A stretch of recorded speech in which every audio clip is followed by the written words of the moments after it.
I am Wella Tan. I'll be your host in this breakout session. I hope you all enjoyed your lunch at home. Now let's get back to business and get started with today's session.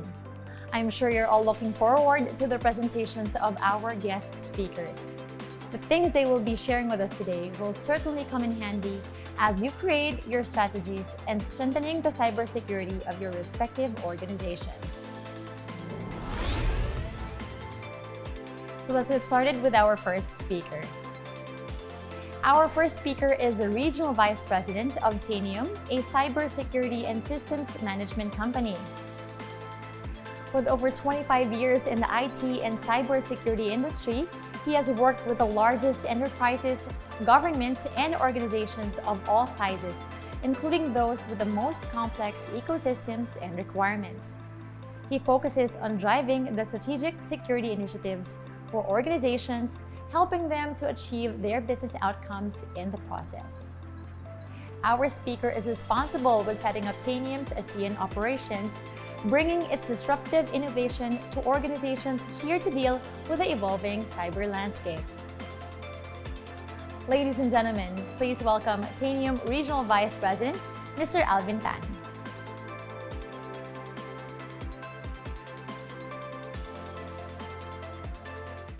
Good afternoon. Thanks for joining me today in this session on Zero Trust approach to securing the connected age.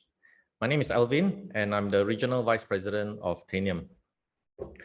Now, let's have a quick look at how we want to transit from the traditional approach to Zero Trust. In the traditional approach, we used to focus a lot on the network parameter. Of course, we know that that's not possible now. A lot of the users have gone home to work. A lot of the servers have gone into the cloud. And a lot of moving parts have really left the organization's data center and the traditional parameter. So we need to focus on the identity and the device posture of the device that the user is using as the new parameter of the network. In Zero Trust, we want to give them the least privilege. And what that means is that instead of freely allowing lateral movements as with the past, we want to try to segment the network. And when we say segment, we are really segmenting down to each individual endpoint if possible. And that creates a very good Zero Trust environment. Where we have in the past focused a lot on preventing the cyber attack. Now we want to assume that a breach has already occurred because the cyber landscape has really changed, and to prevent everything is impossible. So if you assume breach, then what would be the posture that you take? And likely you would go after threat hunting. You will go into looking at remediating attacks as fast as you can. And of course, with the many cybersecurity solutions that many organizations have implemented in the past, those were the days of the defense in depth. Many of those solutions tended to be very isolated in terms of intelligence. They look for what they are designed to look for, but they don't share those intelligence. With Zero Trust, we want to bring all of the intelligence to bear in being able to then pinpoint down on that identity as well as the device posture, the shared intelligence as to how secure that user as well as that device is before allowing access to the resource. Let's look at some of the challenges and needed to support Zero Trust. I think today we still suffer from poor visibility. When we go out and ask organizations, how many endpoints do you have? And many of them are unable to tell a real figure. And they say plus minus a certain amount, plus minus 5%, plus minus 10%. And so in Zero Trust approach, we definitely do need to be able to discover all users and endpoints. And that gives us then the next challenge, right? That, if you are unable to see all endpoints, then your policy enforcement and unmanaged devices will tend to be very inconsistent in nature. So in the Zero Trust approach, we want to create instant visibility and policy enforcement so that the posture is the same throughout. We have gone out and implemented too many tools, I think, and the tools all generate alert fatigue. Some organizations tell us that they use in excess of 40 different security tools. So we need a unified view. We need to be able to automate a lot of these views and orchestrate the response. As a result of the many tools, we also see many teams working in silos. And it'd be great, I think, if we can create an environment where the teams can have greater collaboration and meet common objectives. So the last challenge, of course, relates to the fact that there are just too many tools. It creates a silos and fragmented view of all your assets, as well as the alerts that's hitting all of those assets. So what we want is a single source of truth and visibility across all of the assets. So with that in mind, I'd like to put, to coin this in under my presentation to show you, how we can look at 4 questions that might be important to be able to support zero trust. The first one is, do we know what is on the network? And then can we get heightened situational awareness? Heightened, right? It's not just situational awareness. Does this still work when we go and work from home? And can attackers obtain credentials to move laterally? So let's look at the first one. Do we know what's on our network? And it's very interesting, from small to large organizations. I'll give you 2 examples, right? I spoke to an organization, the CIO thought, well, I think we have about 200 endpoints. And I said to him, how do you know what is 200? What is in that 200? And, what does it take for you to be accurate with that 200?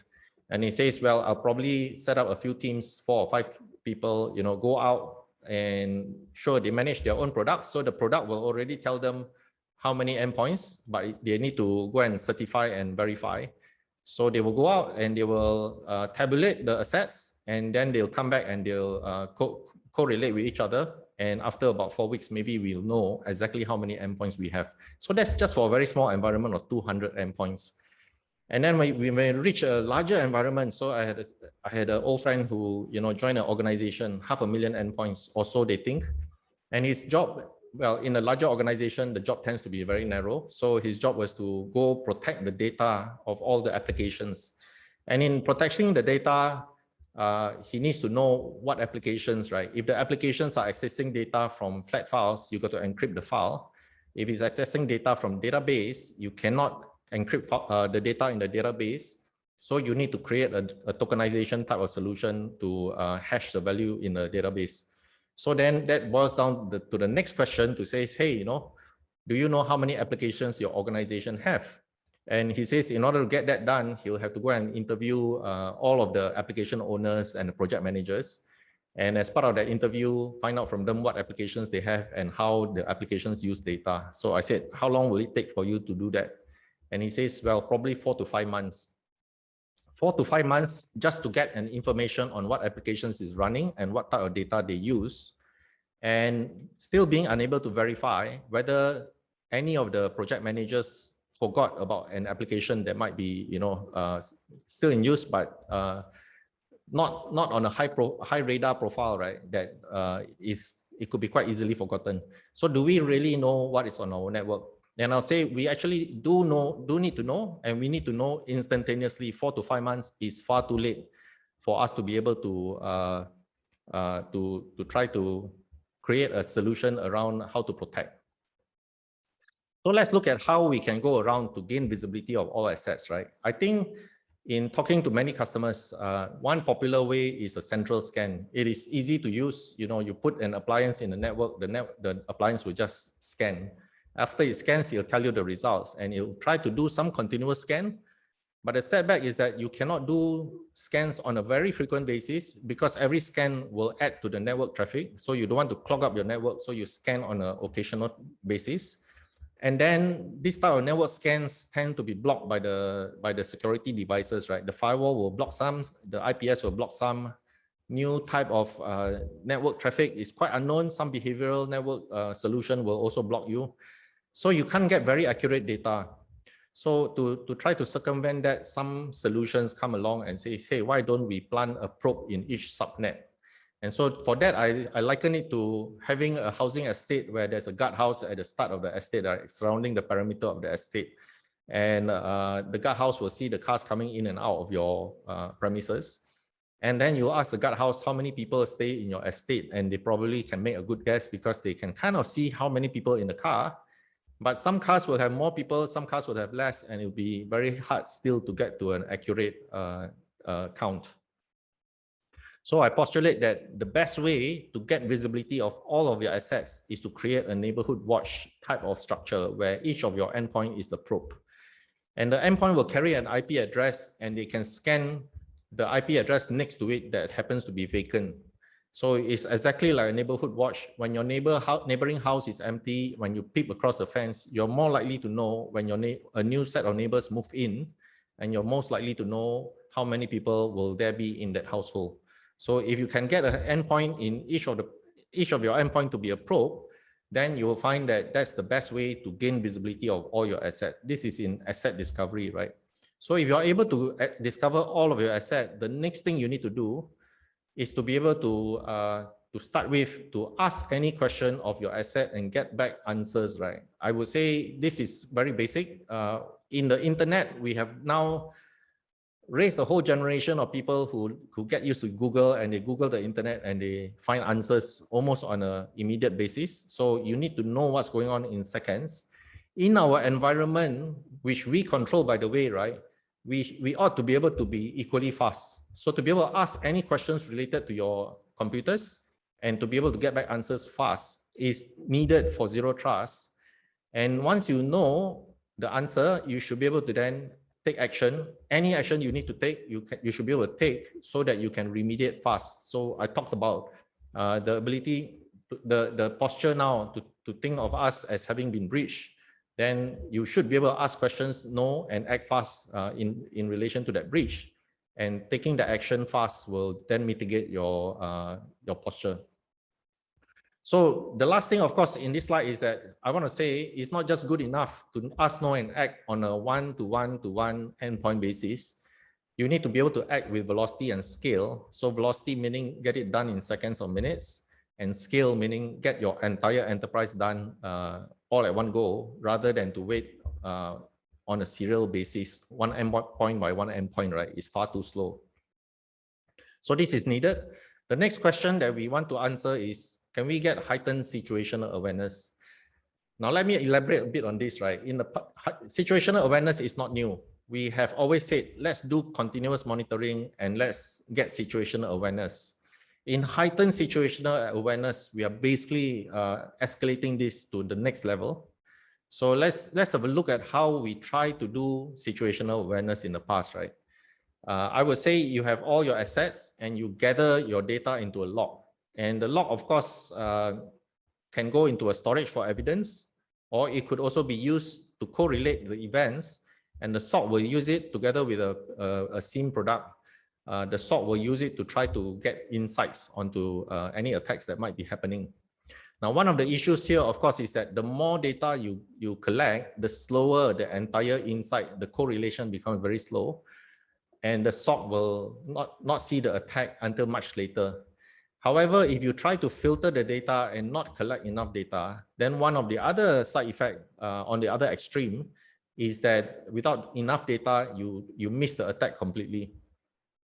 Now, lately, we've seen many EDR vendors come along and say, hey, you know, why don't we collect the data for you, put it into a data lake, which tends to be in the cloud because you need elasticity and scalability to manage the data and the processing of the data. So you can inject artificial intelligence or machine learning in the cloud, and this task has now passed on to the vendor, right? It's no longer under your SOC, but it's more like it's under the vendor. Lately, we found that, you know, it started with EDR, and lately we found that, well, the EDR could not block some of the attacks anyway. So the EDR vendors have come along and say, hey, why don't we call it XDR? It's extended. Let's collect data from third party as well. Now we are kind of back to square one, because in the old days, it will be your SOC and your SIEM collecting the data and your people trying to find the issue. Now we are saying that the third party vendor who provide the EDR to you, convert that to an XDR, and the XDR is all under the control of the vendor. And by the way, your data is sitting in the cloud. Are you comfortable with that?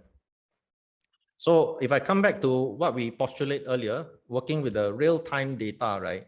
And being able to ask any question, know the answer, and take action, then this structure allows us to store the data on every endpoint. The fact that we can go out and collect the data back extremely fast means that you can store the data on every endpoint.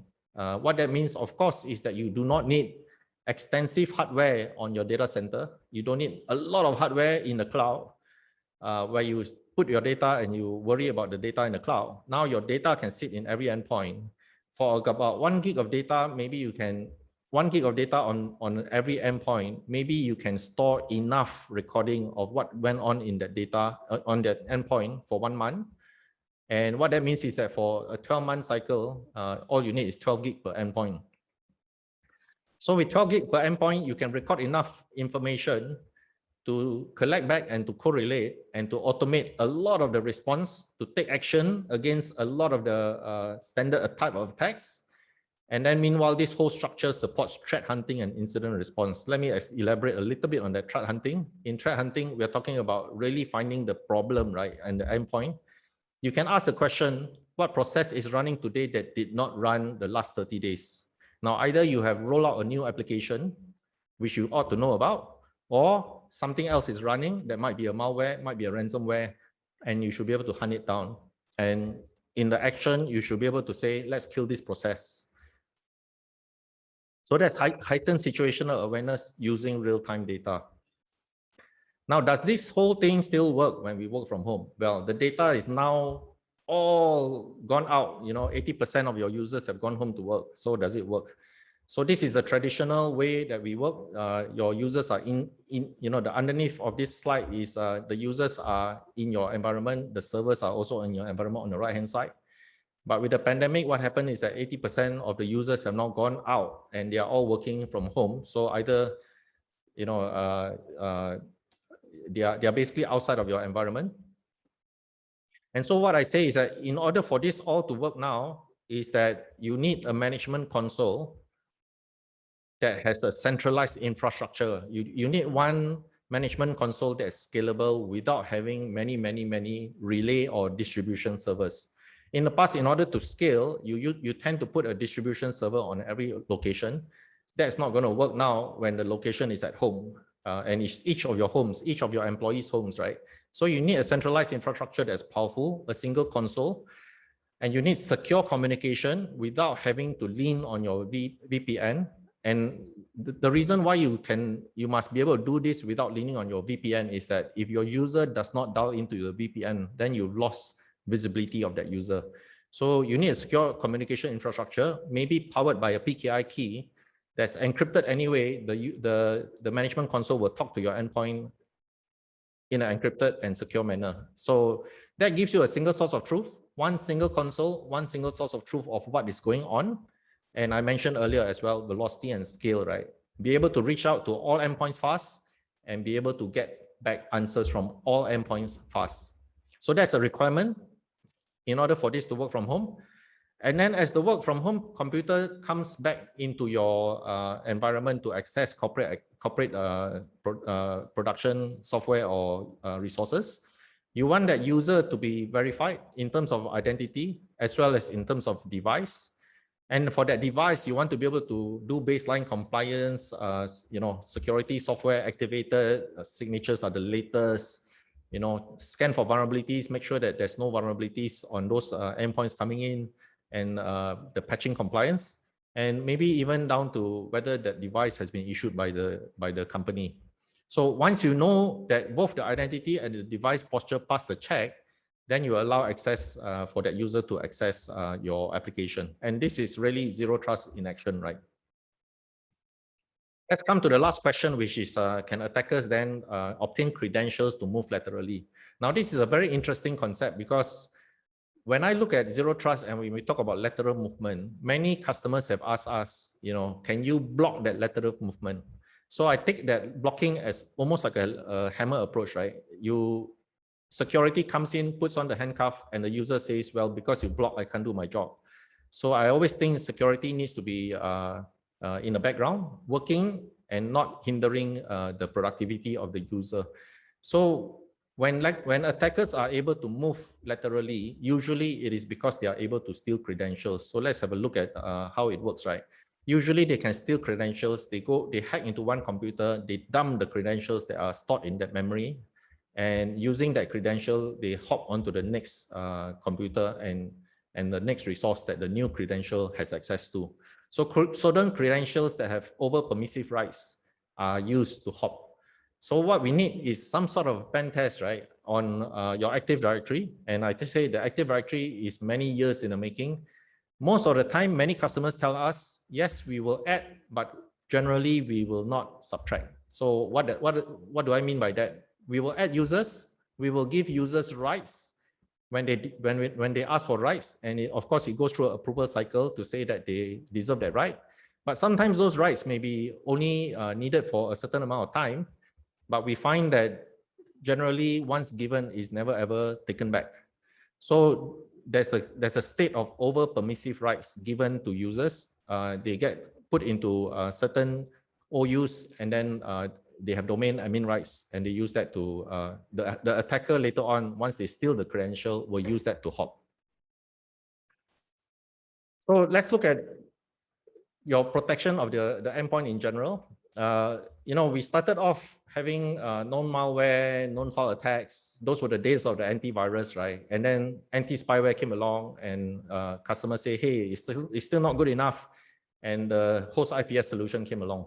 Now, those have all now been lumped together in one product bucket called the endpoint protection. It is still multi-agent in most cases. And then the new type of attack that came along, this is, well, maybe not so new now, it's more than 10 years old, I would say. They are able to penetrate and they are able to move laterally. And the market tells you, hey, let's use an EDR product.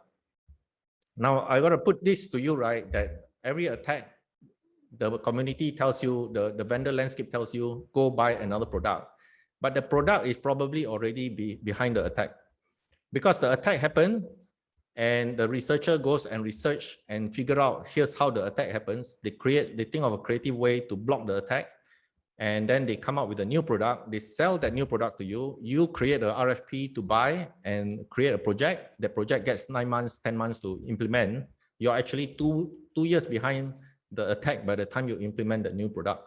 So of course, there can be steps, right, taken by the vendor to say, hey, okay, you don't need a new product, a new signature will help, or a new upgraded engine will help. So EDR to XDR as an upgraded engine. But just this year alone, we see different types of attack coming out some more. Hardware-based attack on the Dell BIOS. We saw supply chain attack happening a lot recently. Many customers have asked us how to deal with it. I postulate to you that the way to deal with it for the next new attack and the next new attack is to really have asset visibility, have device posture knowledge, be able to do threat hunting at scale and with velocity and scale, and of course be ready for incident response and remediation as well with velocity and scale. And a lot of the older type of attacks, frankly, right, has already been built into the OS. I got to say, right, the native OS protection has improved tremendously. So it may not be necessary you need to buy another new product. So if you have the ability to ask, know, and act, using this as a building block, you can go after asset discovery, asset inventory, baseline compliance. Baseline compliance as an example, right? Ask, are you compliant? Do you have this policy set? Know the answer back, and then you take action to remediate the baseline, the compliance where it is off. Or even like vulnerability management, ask the question, are you vulnerable? Know the answer, go patch. So generally, if you are able to ask, know, and act, you are able to fulfill a lot of the requirements on this chart in one single console. Why not do it all together? So in summary, we answered these questions. On the left, do we know what's on the network? Can we get heightened situational awareness? Does this still work when we are at home? And can attackers get credentials to move laterally? And the business outcome that this drives will be that you're able to make decisions based on real-time visibility, take complete control of that situation, and respond with velocity and scale to any action that you will need to take.